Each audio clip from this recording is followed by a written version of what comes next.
Welcome to Ride the Wave, hosted by me, Jeff Fisher, and co-hosted by Mark Robinson, in partnership with the Ride the Wave Foundation. Visit us at ridethewave.org, where we're dedicated to empowering their lives through free resources in servant leadership, mental health wellness, and how to find a purpose. At Ride the Wave, we believe in the power of every story, talent, and voice. Our commitment is clear: to bridge divides, unite communities, and build an all-inclusive, modern campus for those experiencing homelessness.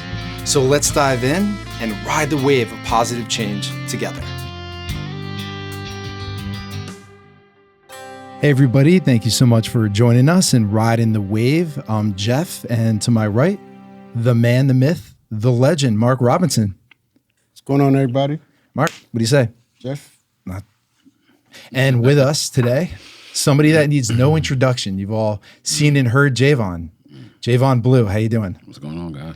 Check him out, Kingdom Talks Podcast, skill sets over paychecks, and go to www.kingmovement.com. Thank you so much for being on again. Yes, sir. Always appreciate it. Yeah. Appreciate you. Yeah, absolutely. Today, we're going to talk about Change Your Thinking, Change Your Life, which is a book by Brian Tracy. So I'm going to let you start with that. I love it. Yeah, man. First off, welcome. I mean, not welcome. It's good to be back. Welcome. But yeah, I love this book for one reason. It talks about thinking, right? And it's something that a lot of people don't do, unfortunately, right? A lot of people have thoughts going across their mind. And Jeff, please feed on this. Right. That a lot of people, when you go throughout society, you're seeing things, experiences all day is so much imagery going on. Yeah. Right. And people just have, man, what's the amount of thoughts that people have? I think they said it's in the thousands. I wouldn't be surprised. Of just negative, though. It's negative thoughts going by. And something that Brian Tracy starts with is just the whole title. Right? Change your thinking, change your life. And a lot of people think that it's an external thing that changes the trajectory of their life when they're going through a certain circumstance, where they're looking for outside sources, whether you're looking for another person's affirmation or the government to save you and all this other stuff. But in reality, and this helped me out in life, when I was going through tough times, it's you. You have to change the way you look at things for things to actually change. And that starts with the mental. Yeah, 100%. I agree. And I think technology plays in the part of us thinking less too. GPS, for example, maps, I always use that, even locally, just to check out the traffic. Yeah. So where we went from reading maps to printing out the directions to that, like just a little things like that we're on autopilot. Yeah. More than that. But I completely agree. It's internal. People that may. And even at one point in my life, I did early with relationships, right? Needed to fill in the gap with a girlfriend. Yeah. Something like that. Oh, I need to get to this car, or I need to get to this spot and I'll be happy. And I realized that the older I got, and now in this position with everything that we have going on, that time that was spent on self-development, trying to get to the bottom of who I am as a person. Yeah. Is what led to this purpose and wave, really, and the business and things that are going so well. So it took 40 years of doing that. But bro, I literally remember way back, man, when I first got my first apartment, right? When I moved out the nest, it was at 19, which is crazy. So moved out and I didn't have no TV. And for 4 years, I did no TV, all books. All books, personal development, spiritual development, diving into reading. So it's like, man, a lot of who I am today is because of those couple of years where I just put my head down and worked on myself. Yeah. And people literally see the fruit of it. And it's something that becomes you because, the number one, personal development coach for me was Jim Rohn. Hands down, Jim my God, that was my guy that I woke up to. Then John C. Maxwell, of course, Brian Tracy. Yeah, John Maxwell, a lot of I love his stuff. just wisdom and leadership. And that's what, helped me out as well. But all of them had one thing in common, and it was their mindset, right? And people have to ask themselves, like, where's your mindset on the day-to-day, right? When you're looking at TV, I like how somebody had put it. They're like, man, you're looking at television, but you're looking at somebody tell their vision, right? Yeah. And you're soaking that vision up. But you yourself don't have a vision. You yourself don't even have something where your mind can articulate in a way where it's going to push you to the direction that you were created for. So everybody's like, mind is so programmed because there's a programming that happens, and there's an indoctrination that happens when we just go out into the world. We wake up, we go out the door, and it's just like, man, we're just getting hit with so much stuff. And that's when if you don't like where you are, you have to change it through the thinking process. And I love how the word says, like Paul says, take the mind of Christ, adopt that. If you want to have a transformation, adopt. There's a mindset shift that you have to adopt that's in Christ that changes everything. So yeah, man. I agree. Yeah. Being on the receiving end all the time of everything. It's a proactive approach if somebody wants to get to their true purpose or figure it out. And it is a surrender, like with Christ and things like that. It is a surrender to something that's bigger than you. Also, accountability is big, is realizing, all right, I'm here. Maybe there was outside environmental things that also played a part, but I've made decisions to be here as well. Yeah. A lot of times everybody's pointing fingers at what's wrong with, oh, I'm here because of this person or because of this is happening with the government. You could shut the TV off and you could just feed yourself with positivity too. 100%. 100%. Like, Mark, let me ask you a question. So based off from where you came from, right, versus now, like what would you say was the switch like for you that got you to this place that you are literally at this second during this day and this time? Well, for me, my background growing up, my father, he drove, buses and stuff like that, whatever he get his hands on across country. So I was, as an adolescent, as a child, I was always traveling, basically. But as I got older and, I saw me and my father sort of like this thing, or like our relationship to a certain extent, where when I was younger, I was always there with him. As I got older, we started branching off. You know what I'm saying? And with that, and by working with him and being around him, like he showed me a lot. Like he showed me work ethic. He showed me, without showing me the business of what he was doing, which was, interior home remodeling, repair. So he showed me without showing me, just by having me working with him. And my whole mindset from then on was like, I want to do this. I like this. This is something that I want to make a career out of, and following his footsteps, but make it my own thing. So that's when my mindset started clicking into, okay, I already know how to draw. I know how to sketch and things like that. So what can I do to add my art with the skills that my father taught me and shown me? How could I bring those together and do and make something for myself? Which was how we connected. Really, I knew Mark was an artist when we first met, and he had all the pens out on the table. So he designed when Chris and I had our apartment. He came when there was no furniture in there and took a look at it. And we worked on a project for that. And he designed the different rooms, for furniture and things like that. So really that essentially ended up connecting our relationship. And look at what we have, look at where we are, and the great opportunity with that. And that was just being open to learning from somebody else. And it's an unlikely friendship that just branched out, which is amazing because the network is keep growing. Come on. Yeah. Come on. Yeah, it's exciting. It's and that leads to,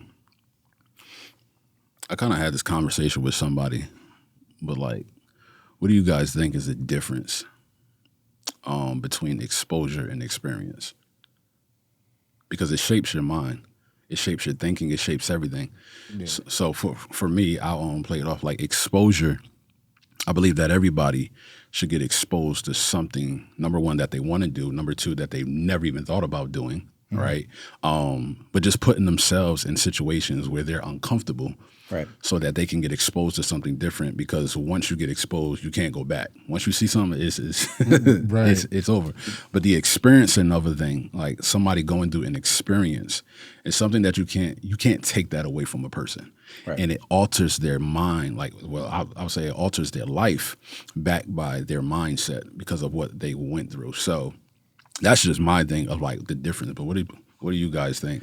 Yeah, I mean, I think that one of the reasons why there's so much suicide with younger people is because they're not experiencing enough. They're not. The most successful people are doers. They're the ones that just will get up, they'll do their thing. And discipline doesn't mean you'll always do what you want to. It's having that routine. It's having those things in place. Yeah. So you could, set up a life. That's where, because you could be doing a bunch of different things. You could be real busy and going nowhere with your purpose, just really not contributing to much. That's what I get out of that one. That's Come on, Mark. For me, experience versus, what was it? Experience Versus exposure versus experience. Yeah. Okay. Experience, I would say, I was exposed to a lot of different things growing up, but I chose not to participate in a lot of things that I was exposed to or that was around me. You know what I'm saying? And the experience of the things that were around me, I would say I didn't have much experience, but I had knowledge because I was exposed to it. You know what I'm saying? But the experience, like, we talking about like just life in general experiences and things like that, or, whether we talking about dealing with substances or things like that, I was exposed to marijuana growing up, so that's all I ever did. Yeah. And I said, the last question my father asked me before he passed was, how long you were smoking? I looked at him, I said, since I was 13. He looked at me in my eyes and said, I know. Well, he never said nothing, but before he passed, he came to my apartment I had in East Orange for 16 years, my first apartment. Last time he came to my apartment, that's what he asked me before he passed. I guess the really experience for you is not to go into what your peers were doing, though. You were avoiding that, but it ended up being a benefit, I think, in the end, because you didn't get into anything that was too serious, intentionally, or like seriously. So you were avoiding the things that you should have, and you have another experience. I think, Mark, that's a reason why you're sitting here. One of the reasons why, making those moral decisions, really. Right, because I basically had to grow up fast at a young age because my father, he was, in and out, you know what I'm saying? And my mom that raised me, she was security at World Trade Center in New York for a lot of years. She retired from there. Yeah. And seeing her as a woman, working hard and this, that, and the third, it was like, okay, I would want to be with a woman that works hard. Yeah. You know what I'm saying? I want to be with a woman that has that work ethic, that work mentality, this, that, and the third. So it's like, yeah, it's an action. Experience is an action. Yeah. I mean, really, it is. It's something that, and there's always going to be, especially in the beginning. I remember when I was younger, there's that fear. There's always going to be that. It gets better as you get older. The more you do something, the more I used to not be a good public speaker at all. I love to public speak now. I could do it if I get some prep in. I'm good with it. But there were some failures in between. Like I was for Semco Aerospace. It was an aerospace company. And I was doing a presentation, I think it was Delta Airlines, something like that. And I had a presentation together. The CEO was there of our company. Wow. I start the presentation off and I go bright red. I couldn't get through the second slide, man. It was such a fail. I felt so terrible, like a piece of crap. I'm like, I don't want to be in sales anymore. I want to give up. Yeah. But one of the things is I had really good encouragement. Rick, his name was. And he, do it again, try it. Da, da, da. So I just kept doing it, found my flow eventually. So mentorship, helping somebody out, not just the experience, but turning around, bringing somebody up with you is really, really, really important. And I think people think they don't have something to offer. Everybody does. Everybody has something unique to offer for sure. Once you get exposed to something and you have the experience being exposed to that thing which you were exposed to, it could either do one or two things. It could either break you or shape you. It's true. Yeah. Yeah. And that's man, I remember when I was getting into sales, same thing, Jeff. Yeah. I'm talking, man. I remember my mentor. First. My mentor, he had a group of us, the whole sales team, and he had invited us over to his house. And we thinking, we come in there, chilling, whatever. He was like, all right, I'm gonna put on a company slide. Everybody's gonna present today. And he'll just start picking. All right, you go. Boom. Just do the whole slide. I mean, people were stuttering, sweating, and we're just amongst each other. But it's like the pressure to do, the pressure to now, turn that switch on and just go after it. It's everything. But something that he told me, he was like, if you get good at this right here, you will become great in everything else. Because what you're doing, number one, is you're overcoming something, right? Anytime you start to run from a fear, it's going to come back. Mm-hmm. Every fear that I had, whether it was taking tests, in school, I'm like, man, I'm not doing this, man. I'm going to just do the homework and I'm going to just do what I need to do to pass the class. I get older, I want to get into stuff, test. I'm like, oh my goodness, right? And just different, things that, when you're running from something, the crazy thing is that it creates something in your mind, right? So we have our subconscious mind and we have our conscious mind. But the subconscious mind, I believe, is more powerful than the conscious mind could ever be, simply because, me just looking, like I know my subconscious mind sees every single picture on this wall and everything, right? And, it's my consciousness that allows me to perceive certain things where I can digest and now articulate it. But, programming starts with just the eyes open. As soon as those eyes open, and this is what I like to say, and it helped me out a lot, is what you can see with your natural eye is always temporary. But what you can see with your spiritual eye will always be eternal. Yeah. Mm-hmm. That's the vision aspect that nobody can tell you. Yeah. Mm-hmm. And it's that supernatural eye. Yeah. When those are open, I could see all this unfolding. Man. I could see the stage. I could see the light. Yeah. I could see Mark and I with other people around cutting the ribbon, things like that. You're right. There's that visionary aspect. Yeah. But it's tough to tap into that and then pump the brakes to put a process in place to make sure that you get there. So it's not putting the horse before the cart. That fable of the boy in the woods on the pony. Yeah. And it's really dense, woods, and he can't really see. And oh, where do I go? I can't see my path. Do you see your first step? Yeah. Take that. So it's fast, but it's slow. It's weird. Man, I think it was Lao Tzu, Chinese philosopher. And he was leaving the empire because the emperor was just, he just did some crazy stuff. And he was just like, I'm leaving. And Lao Tzu was leaving the castle, temple, whatever. And he's going down the road and he meets the guard that's guarding the entrance. And he's like, you can't pass. And once he recognized that he's royalty, he's like, I'm sorry. And he's like, just tell me one thing of wisdom before you leave. And he was like, the journey of 1,000 miles starts with one step. Yeah. And Lao Tzu left. And now to this day, Lao Tzu writings is still here. Write that down. And he left. Yeah, it's true. That's it. Journey of 1,000 miles starts with. Because think about it. It's What type of mindset do you have to be? And I think everybody, when guaranteed change happens, is when a person gets disgusted at their situation. If you truly want to change, you got to get disgusted.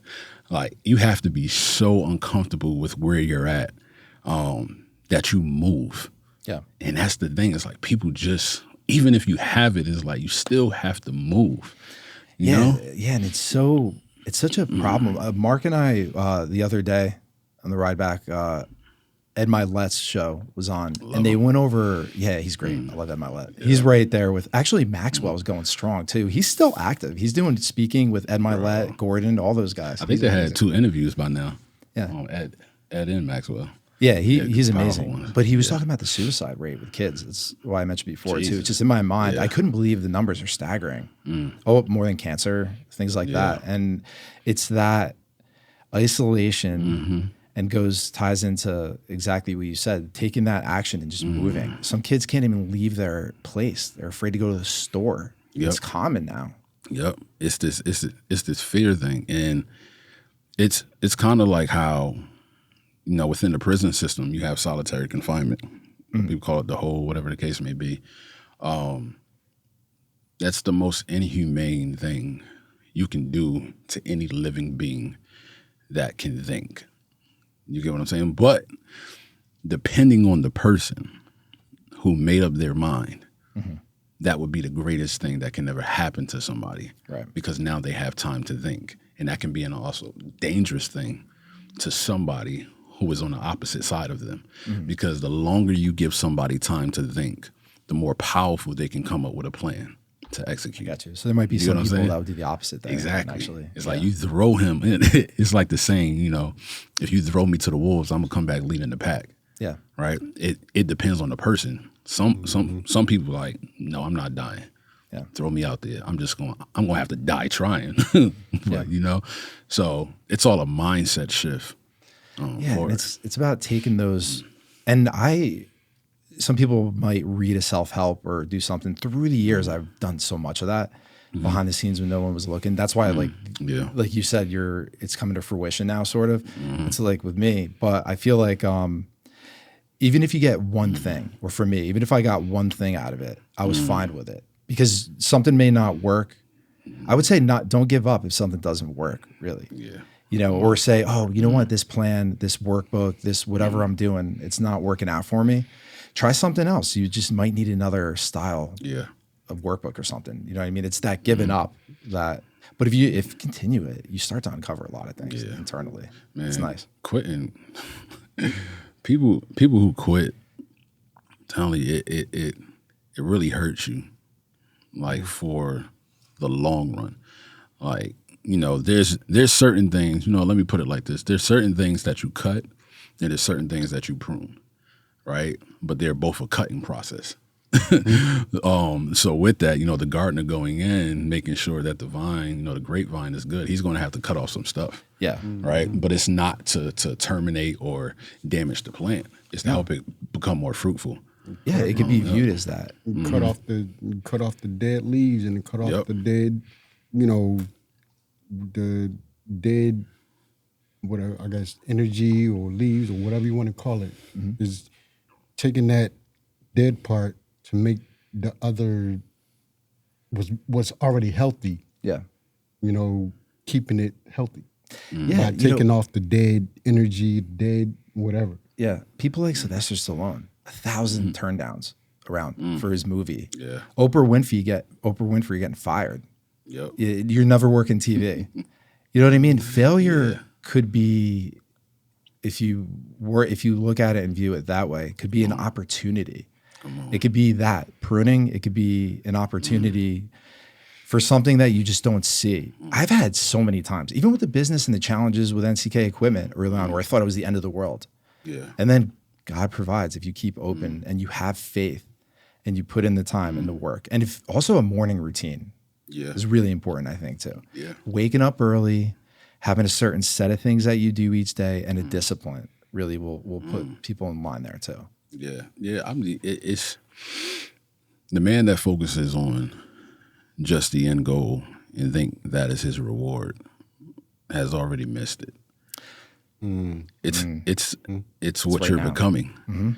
It's every single time that you put the boots on. It's every single time that you turn the mic on. It's every single time that leads up to those moments of greatness. Because truth be told, failure will always give you more than a winning trophy can ever do. Yeah, that's why I feel like I'm blessed. I really do. I really live my life now. I do think I feel like that I've been blessed because ever since with scripture and all that, I started to act it out, and then this all came to fruition, really. But because there's a purpose, and I think it's really important to get to that really purpose. Yeah. Every day, I fell in love with the process of the work. So when I used to get up and just get a check and just do my thing and be stressed out about bills or anything like that, it wasn't the same. Now I'm, waking up in the morning and it's not work like it was before. It's a labor of love almost. I mean, there are days, there definitely are. And, when you are, I think, trying to pursue something great, you're going to get obstacles that are pretty decent. Always. You're going to get those tests that are going to come up. So that's a test of what are you going to do? You're going to let it just crush you? Or you're going to do your best, lick your wounds, lament a little bit, and move on, Man, and in Habakkuk 2:2, it says, write the vision and make it plain, so those who see it may run to it. Though it may tarry, just keep going. Yeah. And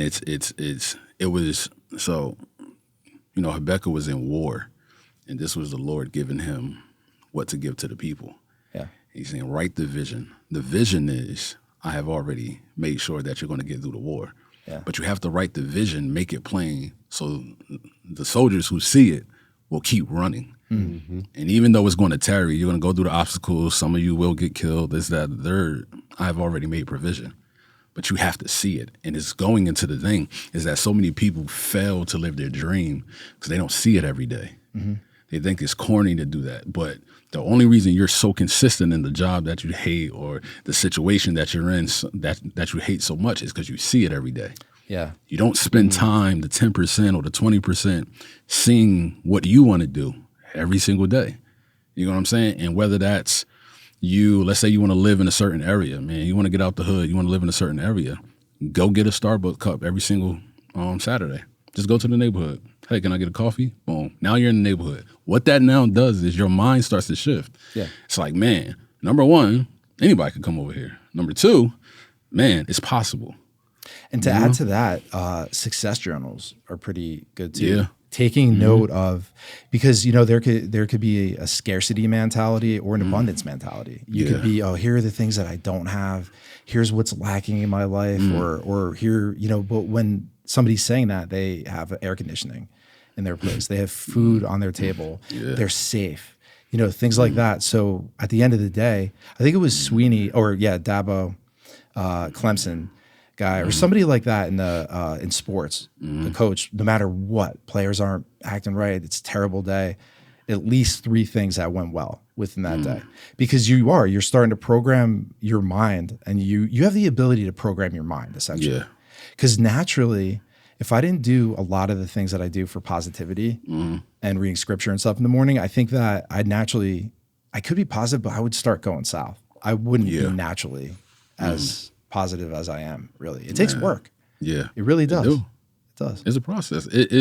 You have to work at it, because if you don't, the other thing is going to work. The negativity, all of that coming into your life. The word says that as a man thinketh in his heart, so is he. Yeah. The thing is, what is in your heart? And whatever that is what you're going to treasure most. That's what you're going to think about most. This is why, man, if you want change, you have to. It is paramount that you change your environment as quickly as possible. Okay, you think it's environmental? Oh, yeah. Environment plays a huge part. And here's the thing. Even if you can't, some people, I can't just up and leave. Here's the thing. Create the environment within the environment, right? Okay. There's boundaries. There's limits that people get. I remember when I was shifting, and I'm like, man, I'm changing who I speak to. Meaning family members and friends got limited time. You got about 5 minutes. If you're family, if we acquaintances, whatever, you get about 2. right? Let me know what's the intention of the call. Let me know why we're meeting up. If it's not pertaining to the growth of where I'm going in this season, not saying it's going to always be like that, but in the season of when you're trying to grow to that next level and you're trying to really change your life, you have to start setting those boundaries and stuff. Yeah, and I think some compassion too for yourself. If you fall off, it's normal that there's going to be a pitfall, but the tidal wave is that crash that's inevitable. You know, you're going to have an obstacle, something's going to happen. You know, so it's understanding that, and then having some skills to be able to get over that. Green Lights, I think it was Green Lights by Matthew McConaughey is a good program. Red light, green light. He's got a whole thing that he did recently with a class online. Never heard of it, like but I love Matthew. Yeah, he's great. It has to do with actors. recognizing where you're at. Like if you're at a green light, everything's going well. The goal is to get to the green lights. Yeah. But if you're in the middle at a yellow, there are these processes you could do or things you could do to uncover to get to green.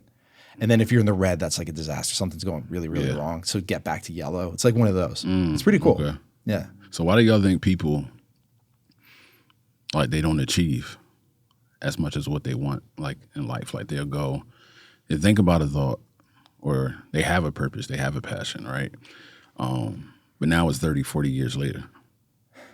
Kids is grown. Yeah. You got a mortgage, car loans, college tuition, all of this stuff. And now they're just now getting back like, I want to pick it up again. But why so long? Yeah, I don't know. People probably may think that they're too old, or I don't know if people, and I was guilty of it prior to all of this. I had some thoughts, some visions that I didn't fully see through prior. So there were some failures there. And I look at it like as a motivational thing too, but it's what are the reasons? That's really important. At that time it was, I want to get a nice car. I kind of want to impress people. And they weren't for the right reasons. It was more material. So I think that if the purpose is to help others, if it actually, there's a contribution that'll spark something that is much more motivating. Because if you're doing something that's just moving money or, you know, not actually tangibly helping somebody or the opposite, maybe that motivation will just kind of fizzle out. Yeah, I totally believe it. Like, I believe everybody, like, you know that your life is going to move differently and it's going to be fulfilled more when you're doing it for other people, right? The vision and the goal has to go beyond you. Like I used to say, like, what I'm doing has to go past my door in my house. Yeah. Right. If I cannot leave, like if it doesn't go out there, then it's not going to last long as far as like the fulfillment. Because, you know, the people that do things for money, like I get it, you know, because when you don't come from it and then you're like, nah, but like I got to get the money because it's the answer to all things, like, you know? Yeah. But then you're going to hit this thing where it's just like the stuff never talks back to you. Yeah. It collects dust. It has a bill attached to it, right? Maintenance. And you're just like, man, this is more of a liability than it is peace. But there's a difference when now you are providing a solution to somebody who has a problem that they don't know how to get out of. You're going to go to sleep. You're going to wake up. You're going to live life differently because you're like, man, like now I want to go more into developing my skill, more into developing so that I can help more. That servant, that leadership. Yeah, that's so important. Like Jim Rohn says, service to many leads to greatness. Yeah, and that's my approach too. How could I help the team? How could I support the team? How could I do that? It's not just, oh yeah, you got to do this, this, and that. It's not barking out orders or anything like that. I mean, there has to be some accountability sometimes as a leader, but that mindset of, I mean, we're internally mission-wise, it's save lives. We have the ability to really do that. So we're gunning for legacy now. Yeah. And I think that people really cut themselves short when they don't do it. And it's worth the risk too. At the end of the day, you have one life to live. That's it. And it's short. It flies by. Next thing you know, you blink your eyes, you're 60, 70. So why not try to make the impact? Because I really do. I think that from the inside out, just like a coffee bean, John Gordon, you really could create your own paradigm. You could bring up your friends and your family by sparking dreams in them too, and motivate other people around you by showing them what's possible. Yeah. You know, things like that, you really can. And that's where I'm trying, and Mark and our team is really trying to see how far we can take it. All that. This is such a really great opportunity. We just don't want to mess it up, right? Yeah. Can't screw it up. Me personally, it's like the way I grew up, it was like, I don't know, I found myself being in different places, going through like almost the same situation. Mm-hmm. Because it was like, okay, when I graduated high school, I went to Alabama for 2 years, saw my birth mother for the first time since I was 2 months. You know, that was good.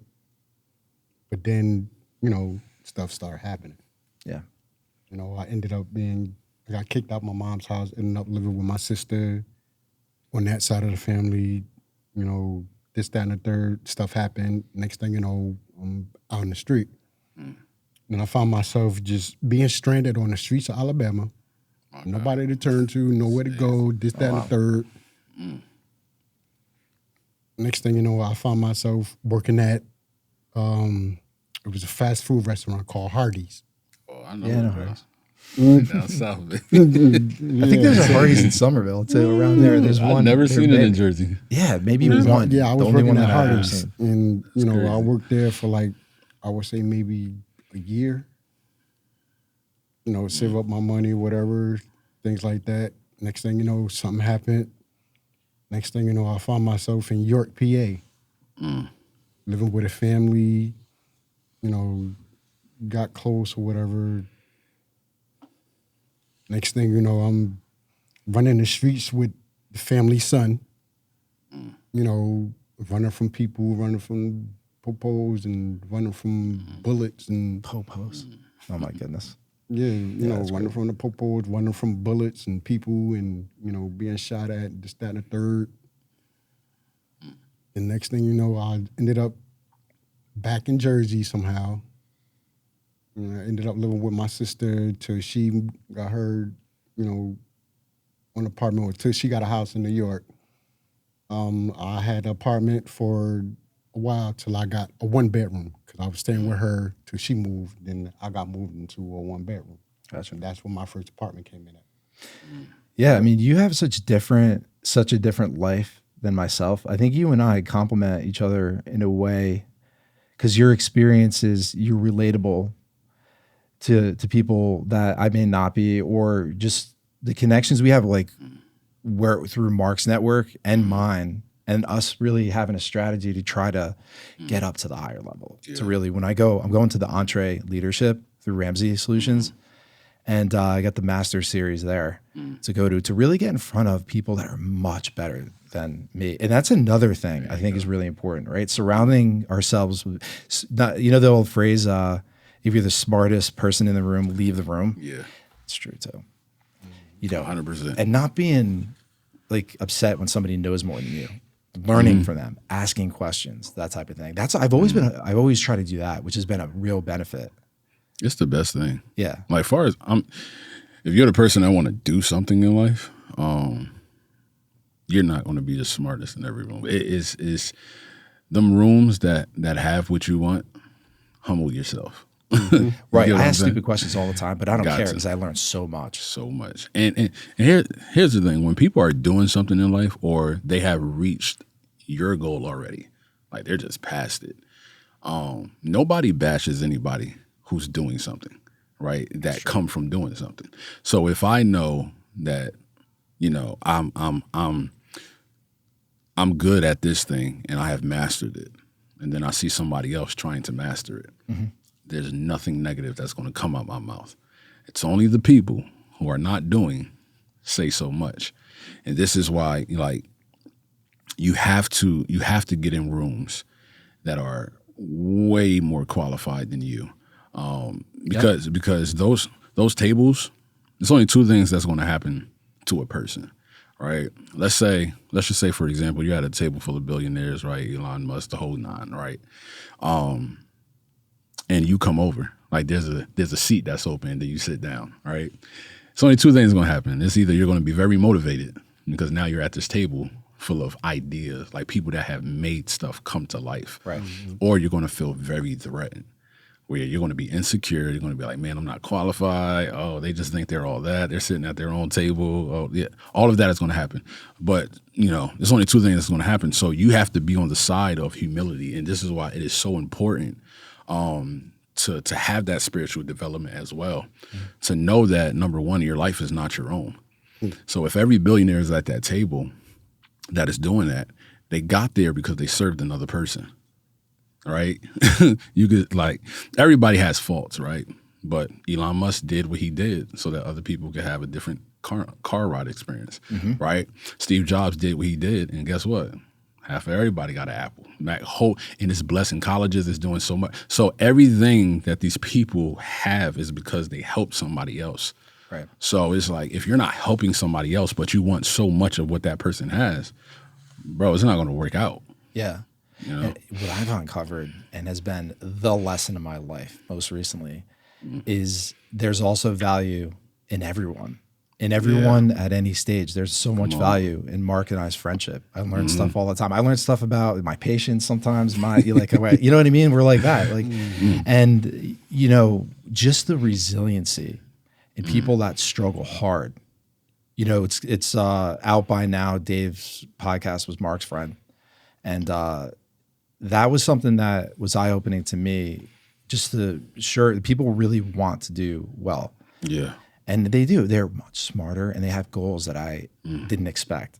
Everybody's unique. And some of these conversations that I have, I'm amazed how intelligent and how faithful people are with God too. Some of the people that struggle the most are the most faithful too. So there's something to that. It's discipline is needed. Right? Because in discipline, I mean two ways on that, right? So the discipline of, God disciplining his children, right? It's needed because he sees something that you don't see, but there's also a spiritual war that you have to fight. And if you're part of this kingdom, I have to get you prepared for that so that my will can be done. The other discipline is you being disciplined in a certain thing, right? So that you can produce a certain type of body, mind, right, atmosphere, so that when it's time for it to come to fruition or it's time for it to now act, you're ready for it.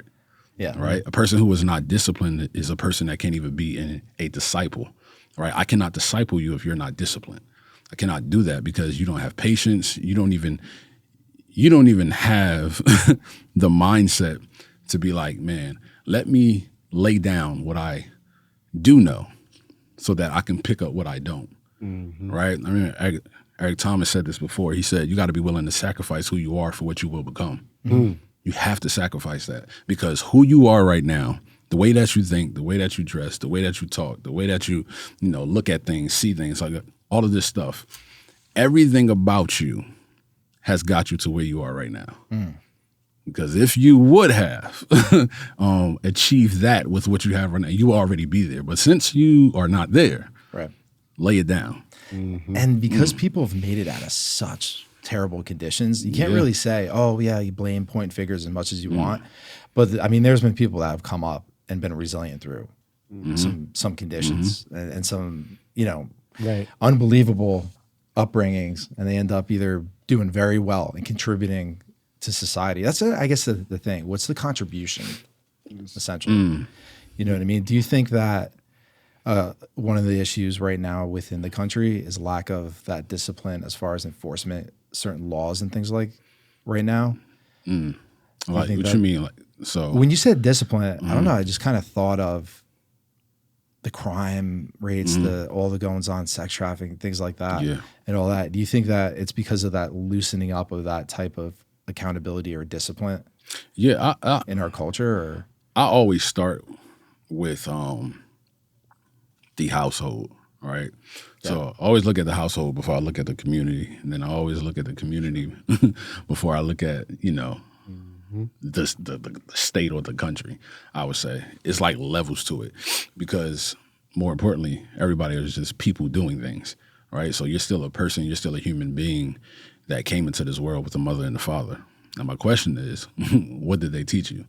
Right? And how were you brought up? Because that plays a huge part in the thinking, the mindset, and everything. Because in order for you to do that, that means that somebody had to influence something where you believed it, submitted to it, and now you're doing it.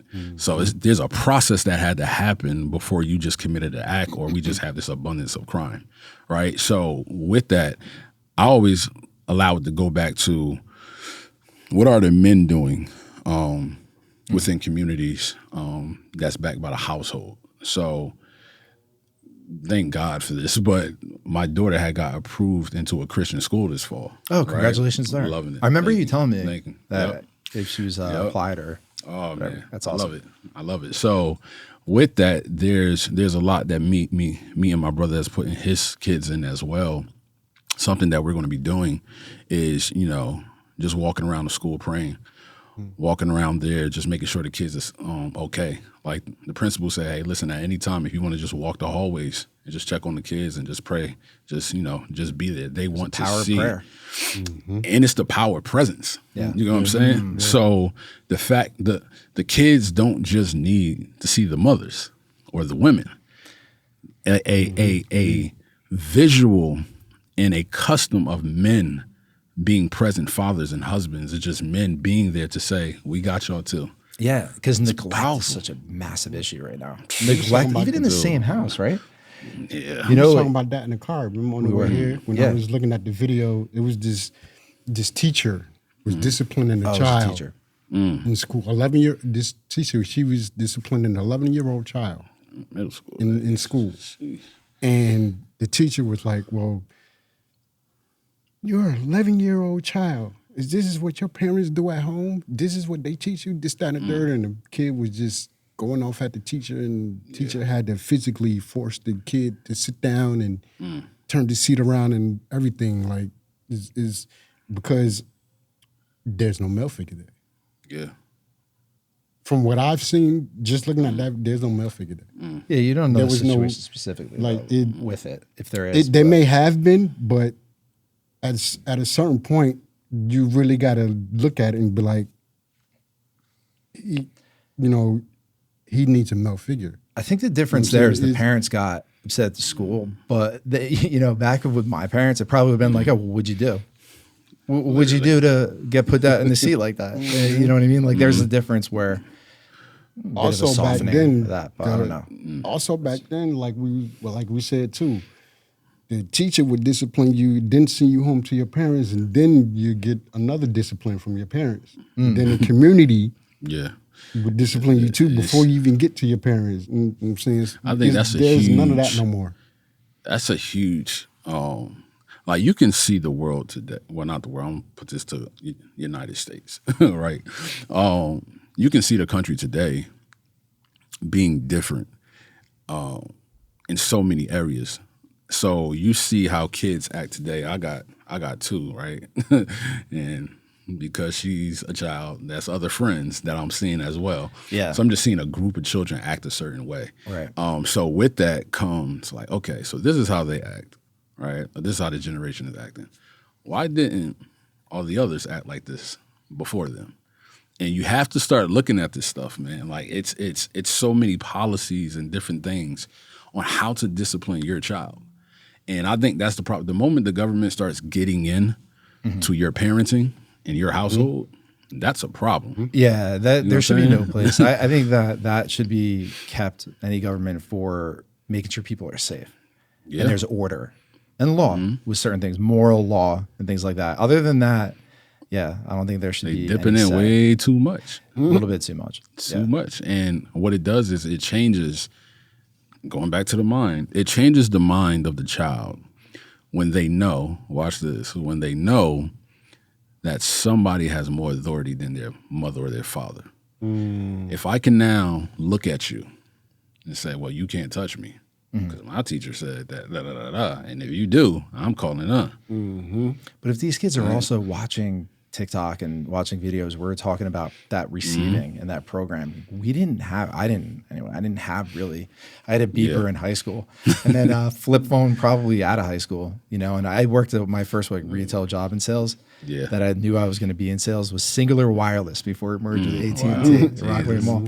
So, not having that, it's tough to say with the new generation, because that's a whole different sort of programming there. And when they're seeing like these famous kids that are fighting each other in these mansions and they're making a ton of money, you know what I mean? And they're doing stupid things that are dangerous and they're causing issues in public and or on planes. And, no wonder why kids are acting out. And if the parents aren't around or they're not disciplining or putting a cap on that, it just creates a whole cesspool. It's also what I think, in my opinion, that it's like once the kids get older, their parents are like, all right, well, you old, so I ain't, you're older now. You're an adult, you're a young adult, so you can take care of yourself now. So my job is done. You know what I'm saying? And then the child is like, okay, I ain't got to answer to my parents no more. I can do this. I can do what I want now. And there you go. Yeah. Taking those principles to like what we're exactly talking about internally, but making them external for the country, like getting a new purpose. At one point it was, all right, we'll go to space. We'll do these great things. We'll build up, picket fence, car, like things like that. So I think now it's changed. It's different. So it's, all right, well, what is the new vision? And not everybody would agree on it, but sort of collectively, where do we want to go? Where do we want to see the country? And then it allows you to put things in place to be able to go off that plan, really. Yeah. But when there's not a vision, when there's not a purpose, and collectively where we want to go, there used to be. I think that's a very big component that's missing in the country right now. Yeah, we need that, a refresh. I think it's, was Hosea 4:6 says, "My people are destroyed for lack of knowledge," right? And I can even go on to say, going back to Habakkuk 2:2, it says, write the vision and make it plain. That God had to see that, them people are so lost right now. You need to share with them the vision, because all they see is the war right now. You got to show them that there's something else that you're fighting for. And right now, like just going to your point, Jeff, is like we need a leader with some vision. Yeah. Because otherwise, we're just looking like clowns out here in America. It's just so much nonsense that, if I was the outside looking in, looking at this country from a different country, and I'm tuning in, I'm just looking at, man, like, who's serious? Yeah, that's what they're doing now. A lot of countries outside of the U.S. do not like the U.S. at all, because they see what's going on. Even down to like relationships. The women overseas in other countries, men go overseas just to find a wife. Yeah. Because it's like the women up here versus the women down there is like. Yeah, I don't run into any issues. I love women. I love you guys. Love Not like that. Only Kristen. But what I'm saying is like disclaimer. What Javon was just talking about is like being on the outside looking in. A lot of countries do not like the U.S. because they see what's going on. They see how the government is being run, and they like, well, like they like why? Yeah, it's like get your stuff together before you try to change the world. So like we don't have that here. We don't go through that here. This, that, and third. But they going through all this over there. Like, it's leadership though, because it's the leaders that are doing this. Because when you talk to everyday American people, they still have the American pride, right? They still love their country. They just hate who's running it. Exactly. You get what I'm saying? 9/11, when 9/11 hit, I'll never forget the tone, just the atmosphere, how connected. The country came together. I feel with COVID and everything, it went the opposite. People were less connected.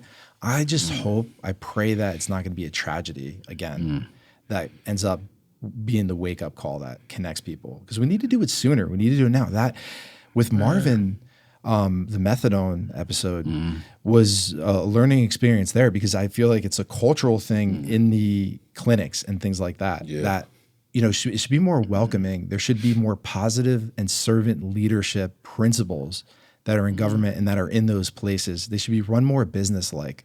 Because there's, people say, oh yeah, I get it, like capital business, things like that. But the businesses are what, if they're good, on the good side and making a lot of money, that's what's going to make the true change, I think, like that. And the nonprofits, I always say that. community-based,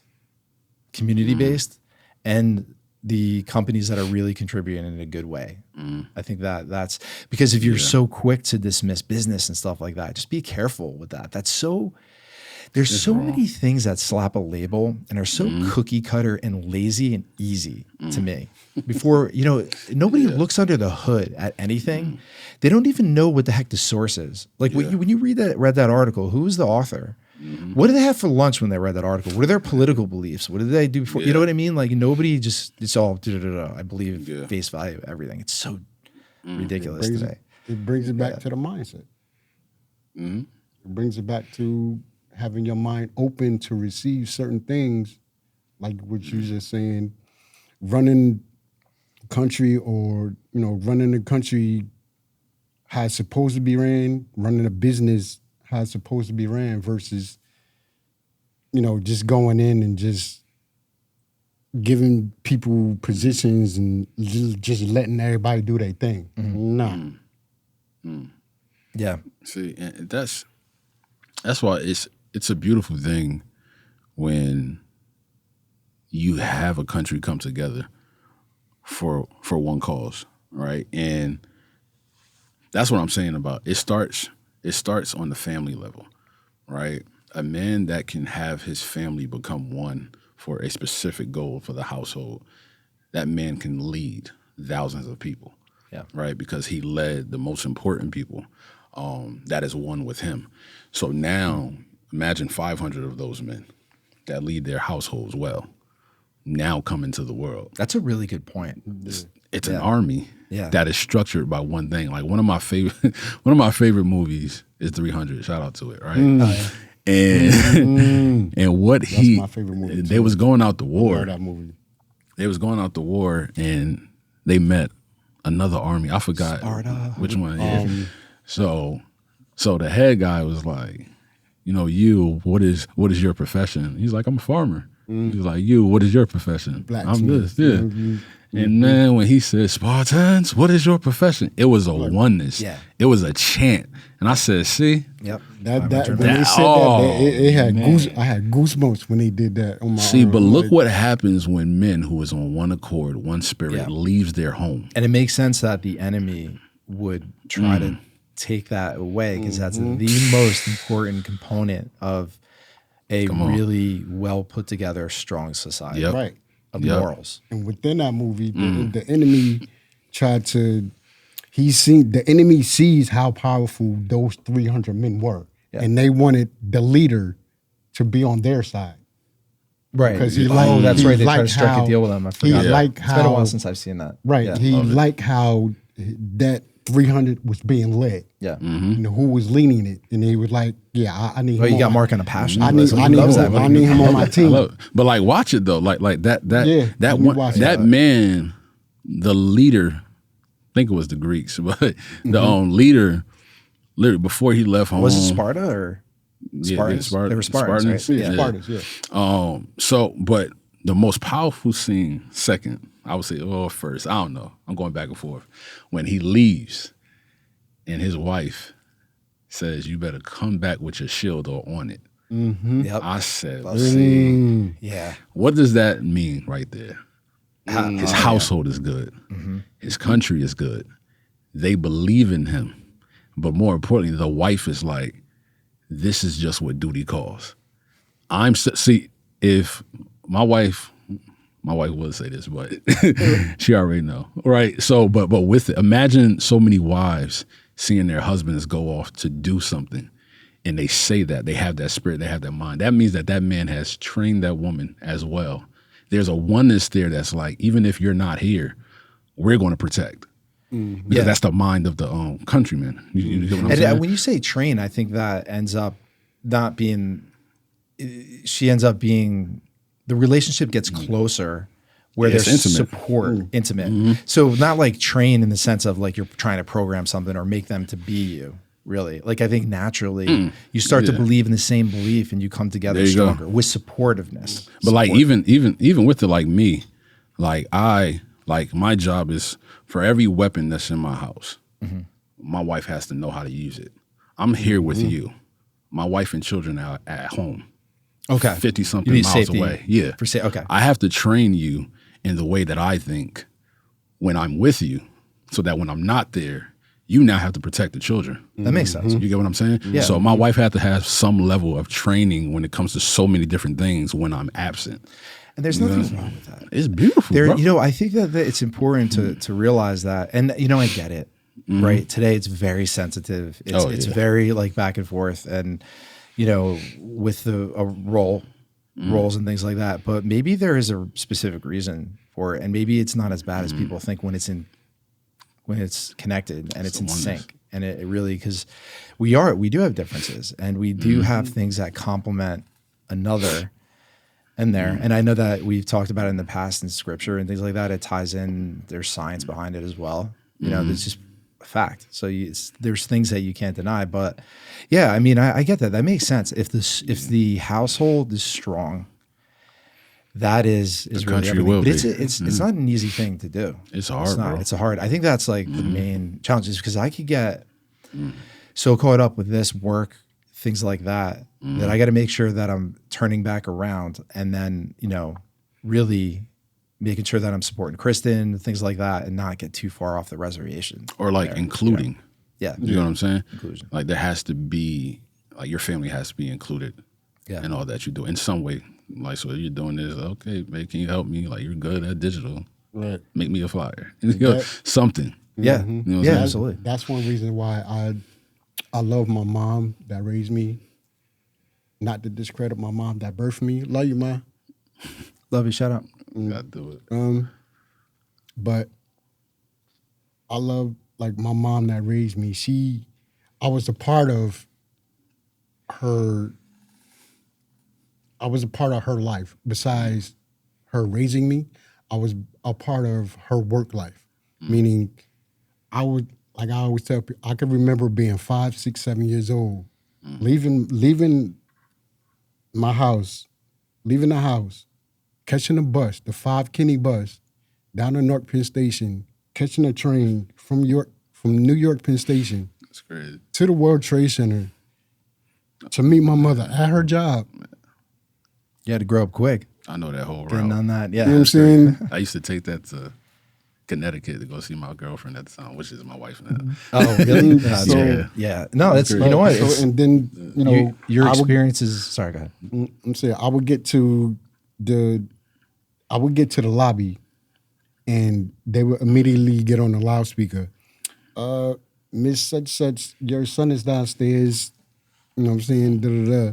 She'd come downstairs. We'd go eat for lunch. She would go back to the building. She would go back upstairs. I'd get back on the train, go back home, get ready for school.